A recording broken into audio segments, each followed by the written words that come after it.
यह एक काल्पनिक कहानी है। इसमें दिखाई गई घटनाएं, पात्र और संवाद पूरी तरह से लेखक की कल्पना पर आधारित हैं। इसका कोई संबंध किसी वास्तविक व्यक्ति या घटना से नहीं है। जब आरव ने अपनी बात यहाँ तक पहुँचाई तो उसने मुस्कुराते हुए कहा, तो मैं और मेरे पीछे खड़े ये 100 से अधिक भाई अब नीचे नहीं जाएंगे। जैसे ही उसने अपनी बात समाप्त की, आरव ने मिहिर की ओर एक नजर डाली और फिर अपने पीछे वाले समूह को एक तरफ ले गया। यहाँ का वातावरण थोड़ा अजीब हो गया। आरव और उसके पीछे के साधकों ने जाने से इनकार कर दिया था, लेकिन यहाँ मानवीय साधकों की संख्या बहुत अधिक थी। इसलिए दैत्य, नेदर और दैत्य जंतु जाति के साधक स्वाभाविक रूप से ऐसा होते नहीं देखना चाहते थे। हालांकि उनके सामने एक समस्या थी। वह समस्या यह थी कि क्या उन्हें आरव के समूह को भगाना चाहिए या मिहिर के समूह को। बिना समय गवाए वायुक और अन्य लोगों ने मिहिर की ओर देखा। भले ही मिहिर के पक्ष में तुलनात्मक रूप से अधिक लोग थे, लेकिन केवल मिहिर ही उनके लिए खतरा बन सकता था। इसके अलावा मिहिर बिल्कुल अकेला था। दूसरी ओर आरव के पास शिवरो और जियानद्र थे। सबसे महत्वपूर्ण बात यह थी कि आरव के पास हत्यारों का एक समूह था जो आसपास से नजर रख रहा था। जब मिहिर ने देखा कि वायुक, कालेंद्र और अन्य लोग उसे देख रहे हैं, तो उसका चेहरा उतर गया। उसने उम्मीद नहीं की थी कि आरव वास्तव में ऐसा कदम उठाएगा। उसने पहले जो कदम बढ़ाया था, वह केवल आरव को परेशान करने के लिए नहीं था, बल्कि इसलिए भी था क्योंकि उसके पीछे खड़े ये मानवीय साधक बुरे नहीं थे। आखिरकार वे पहले की भीषण लड़ाई में जीवित बचे थे। यदि वह आरव को चिढ़ाकर इन लोगों को अपने नियंत्रण में ला सकता, तो वह स्वाभाविक रूप से बेहद खुश होता। इसलिए वह आगे खड़ा हुआ था। मगर अब उसने अपने लिए ही गड्ढा खोद लिया था। लड़ना, वह तो बिल्कुल असंभव था।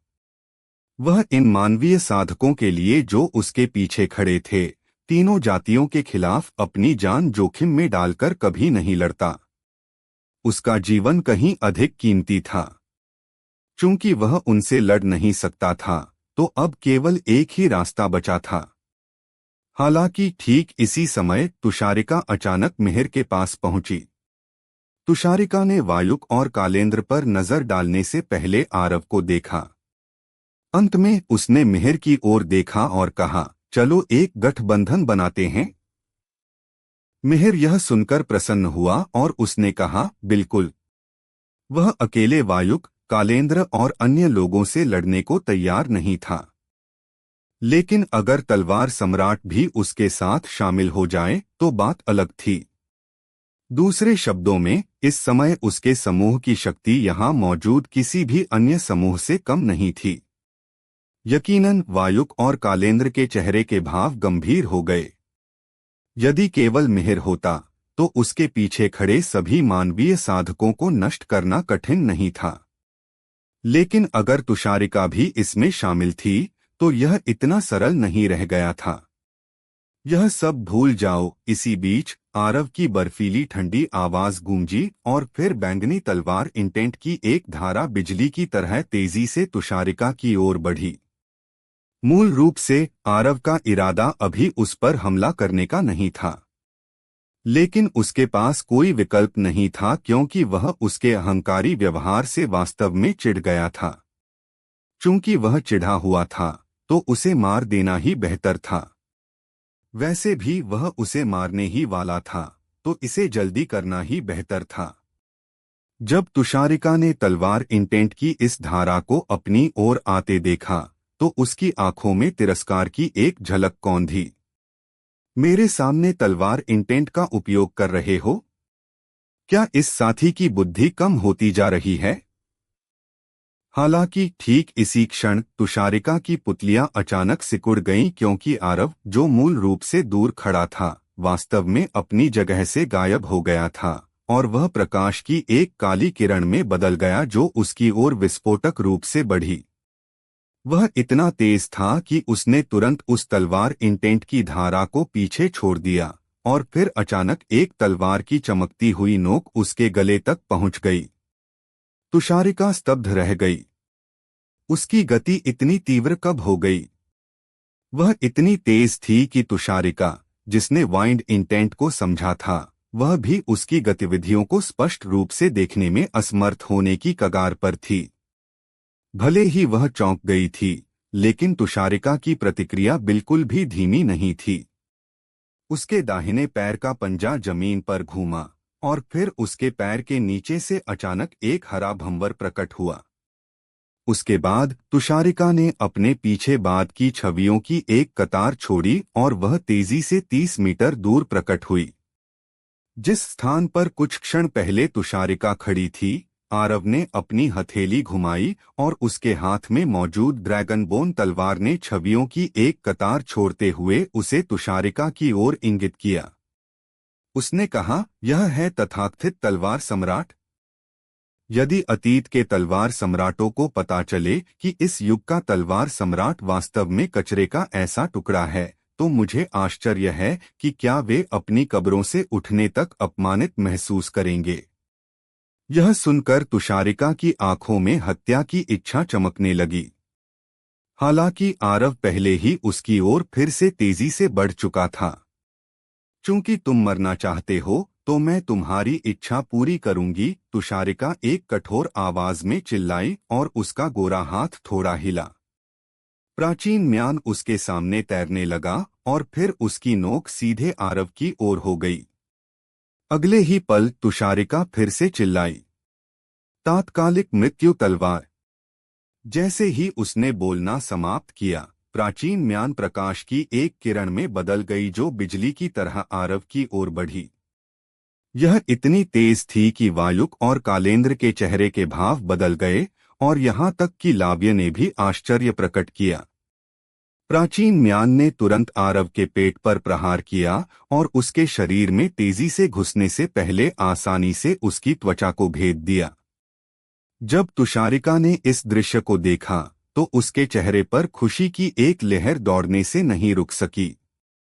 हालांकि ठीक इसी समय प्राचीन म्यान अचानक अपने आप रुक गई और फिर सभी की चकित निगाहों के बीच वह प्रकाश की किरण में बदलकर आरव के पेट से बाहर निकल गई।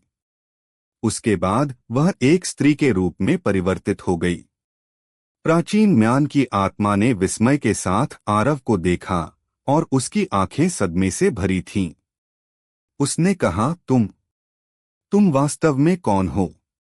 आसपास के सभी लोग दंग रह गए। आरव का हृदय कांप उठा। वह जानता था कि प्राचीन म्यान की आत्मा ने सूक्ष्म भंवर को देख लिया था। जब उसने इस बारे में सोचा, तो आरव की आंखों की गहराइयों में बर्फीली ठंडी हत्या की इच्छा कौंधी। सूक्ष्म भंवर के ज्ञान के बड़े निहितार्थ थे, और यदि यह किसी बाहरी व्यक्ति को पता चल जाता, तो आरव के पास 10 जीवन होने पर भी वह जीवित नहीं बच पाता। जब उसने इस बारे में सोचा, तो आरव ने हमला करने का इरादा किया। लेकिन प्राचीन म्यान की आत्मा ने अचानक कहा, असंभव। यह संभवतः तुम्हारे पास कैसे हो सकता है? यह असंभव है। असंभव? आरव यह सुनकर झेंप गया। क्या प्राचीन म्यान की आत्मा सूक्ष्म भंवर की उत्पत्ति के बारे में जानती है? अन्यथा वह ऐसा भाव क्यों प्रकट करेगी? वह सूक्ष्म भंवर आखिर क्या है?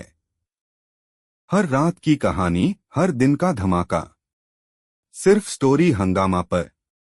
तो अभी सब्सक्राइब करें और बेल आइकन दबाएं, क्योंकि अगली कहानी आप मिस ना कर पाए, जो प्राचीन म्यान की आत्मा को इस तरह आपा खोने पर मजबूर कर सकता है। आरव के दिमाग में सवालों की एक कतार लगातार कौंध रही थी, फिर भी उसके पास एक भी जवाब नहीं था। थोड़ी देर बाद प्राचीन म्यान की आत्मा काफी शांत हो गई और फिर वह तुषारिका को देखने के लिए मुड़ी, जबकि उसकी आंखों में एक जटिल भाव उभरा। उसने कहा, तुषारिका, मुझे खेद है, लेकिन मैं अब तुम्हारे साथ नहीं रह सकती, क्योंकि मैंने गौर किया कि तुम तलवार सम्राट बनने के योग्य नहीं हो। तलवार सम्राट की उपाधि तलवारों के सम्राट की होनी चाहिए। यहाँ हर कोई एक बार फिर सदमे में था। उसका क्या मतलब है? क्या प्राचीन म्यान अपने मालिक को छोड़ने का इरादा रखती है? नहीं, यह कहा जाना चाहिए कि तुषारिका को त्याग दिया जाने वाला है। महाद्वीप के इतिहास में कभी ऐसा नहीं हुआ था कि किसी तलवार सम्राट को प्राचीन म्यान ने छोड़ दिया हो। सदमे के एक संक्षिप्त क्षण के बाद तुषारिका का चेहरा बेहद बदसूरत हो गया। प्राचीन म्यान द्वारा त्याग दिया जाना उसके लिए बिल्कुल साफ आसमान के नीचे बिजली गिरने जैसा था, और यह एक बहुत बड़ा अपमान था। हालांकि प्राचीन म्यान की आत्मा ने उस पर दूसरी नजर नहीं डाली।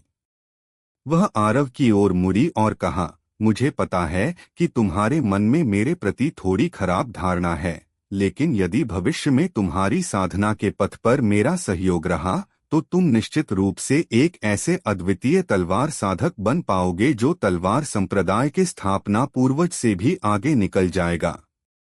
क्योंकि मेरे पास महाद्वीप के इतिहास के सभी तलवार सम्राटों की तलवार तकनीकें, समझ, अनुभव और विरासत है। तुम्हारा इरादा मुझे चुनने का है? आरव ने धीमी आवाज में पूछा। प्राचीन म्यान की आत्मा ने धीरे से सिर हिलाया और कहा, तुम्हारे पास योग्यता और शक्ति है।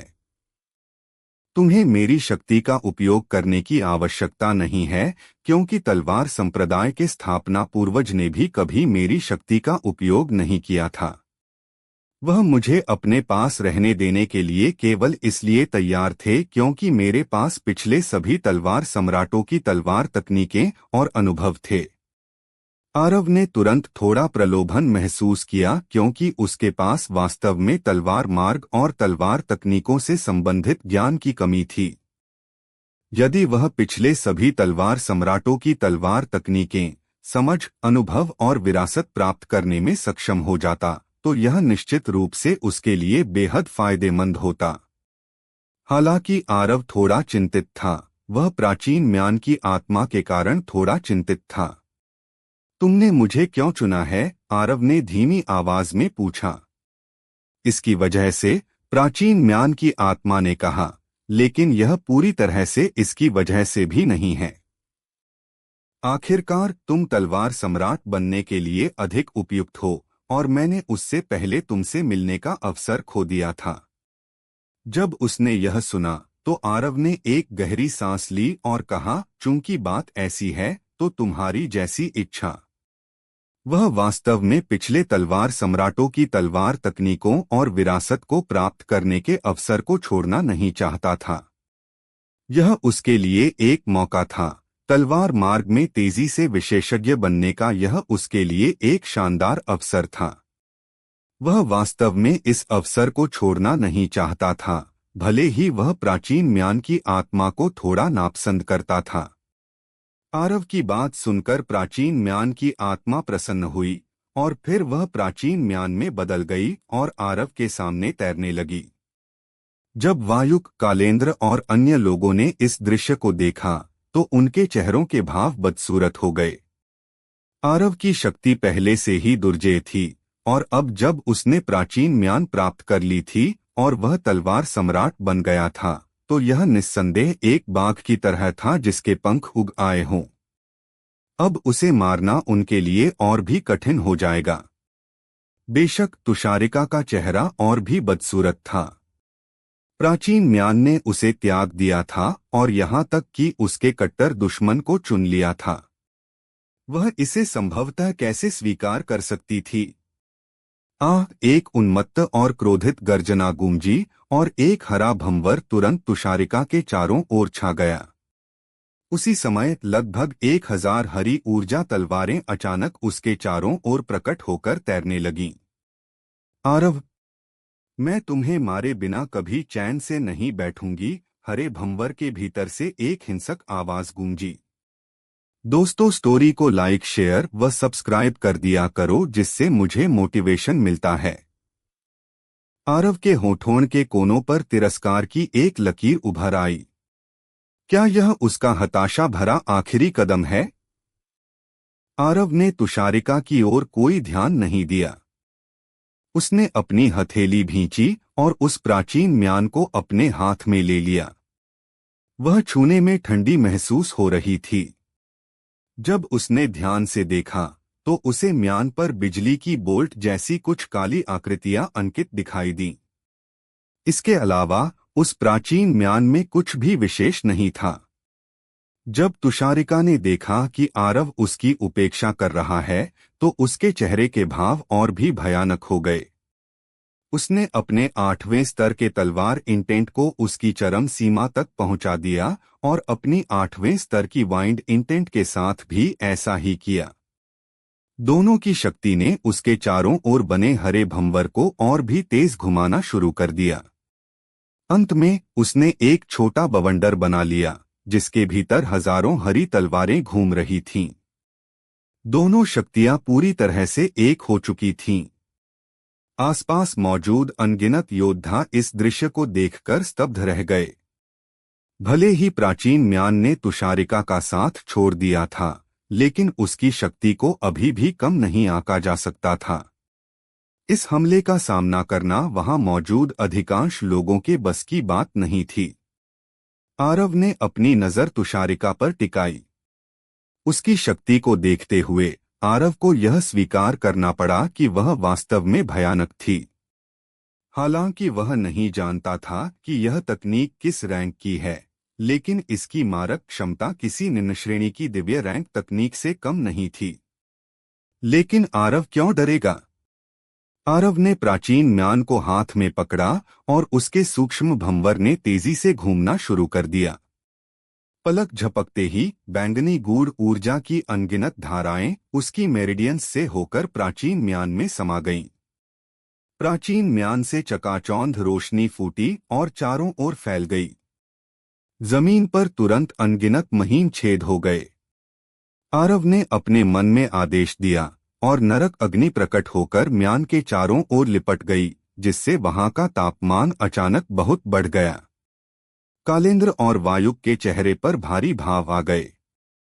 विशेष रूप से कालेंद्र की आंखों में डर साफ देखा जा सकता था, क्योंकि आरव का यह खजाना उसके लिए विशेष रूप से हानिकारक लग रहा था। लाव्य की आंखों में भी जिज्ञासा और गंभीरता थी। उसे समझ नहीं आ रहा था कि यह रहस्यमयी ज्वाला उसके वज्र प्रलय से ज्यादा शक्तिशाली है या नहीं। तलवार वायु नृत्य। तुषारिका की दहाड़ गूंजी। वह हरा बवंडर हजारों तलवारों के साथ आरव की ओर बढ़ा। इसकी गति इतनी तेज थी कि अंतरिक्ष तक कांपने लगा। आरव की आंखें सिकुड़ गईं। उसने अपने दाएं पैर से जमीन को जोर से पटका और एक तोप के गोले की तरह आगे बढ़ा। उसके हाथ में काली ज्वालाओं से लिपटी म्यान थी। जैसे ही उसने प्रहार किया, नरक अग्नि ने उस हरे बवंडर को ऐसे जलाकर राख कर दिया जैसे वह सूखी घास हो। अगले ही पल आरव तुषारिका के सामने था। तुषारिका ने बचने की कोशिश की और 30 मीटर दूर प्रकट हुई, लेकिन आरव ने तुरंत एक स्ट्राइडर तंत्र का उपयोग किया और अपने गति जूतों को सक्रिय कर दिया। वह परछाइयों की तरह आगे बढ़ा और प्राचीन म्यान की नोक सीधे तुषारिका के दिल के पार कर दी। तुषारिका की आंखें फटी की फटी रह गईं। उसकी आंखों में असंतोष और गहरा रोष था। क्या मैं ऐसे ही मर जाऊंगी? मैं, जो तलवार की दुनिया की सबसे बड़ी प्रतिभा मानी जाती थी, एक तलवारबाज के हाथों मारी गई। उसकी आंखों की चमक धीरे धीरे खत्म हो गई। आरव ने म्यान बाहर निकाली। तुषारिका का दिल पूरी तरह से चूर्ण हो चुका था। वह मर चुकी थी। तभी वह प्राचीन म्यान अचानक आरव की पकड़ से छूट गई और उसने एक मानवीय रूप ले लिया। यह म्यान की तलवार आत्मा थी। उसने तुषारिका के शव की ओर देखा और एक ठंडी सांस ली। उसने अपना हाथ हिलाया और तुषारिका का शव हरी रोशनी की एक किरण में बदलकर गायब हो गया। आरव का चेहरा उतर गया। उसने अपनी हथेली में नरक अग्नि को प्रज्वलित किया और धीमी आवाज में कहा, क्या तुम उसे बचाने का इरादा रखती हो? तलवार आत्मा ने सिर हिलाया और कहा, नाराज मत हो। उसे बचाना तुम्हारे लिए फायदेमंद है।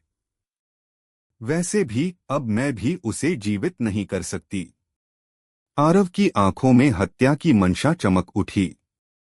फायदेमंद? समझाओ मुझे। तलवार आत्मा ने आरव के दिमाग में सीधे संवाद किया।